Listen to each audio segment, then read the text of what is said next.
Ka thënë Rasulullah alayhi salam, të folurit për të mira që t'i ka dhënë Allahu azza wa jall është falënderim, vetëm të folurit për ta. E të mos folurit për të mirat e Allahut azza wa jall që t'i ka dhënë hiç, s'flet hiç. Është muhim, ka thënë Rasulullah alayhi salam. Të më thënë, nëse ti ulesh me familjen tënde edhe thu elhamdulillah, me ka dhënë Allahu këto të mira. Elhamdulillah, ku jam kanë une e ku jam sot.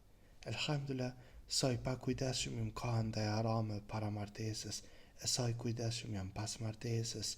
I kujton të mirat që t'i ka dhënë Allahu azza wa jall në martesën tënde, me shtëpinë tënde, me familjen tënde, me fëmijët e tu, thu elhamdulillah, qysh u kanë pa fëmijë, qysh është tash me fëmijë. Këtë mira që i ki, i përkujtan. Nuk do më thanë që ti do të me dalë udhve me bortit mu ka dhënë Allahu azza wa jall të mira.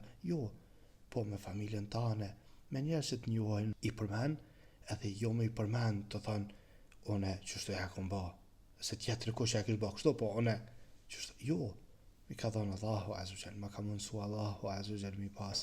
Kjo është falënderim, që ka thënë Allahu azza wa jall, wa amma bi ni'mati rabbik fahaddith. Me të mirat që ti ka dhënë Allahu azza wa jall, trego, praktiko dinin, ndihmoj njerëzve, edhe fol për të mirat që ti ka dhënë Allahu azza wa jall.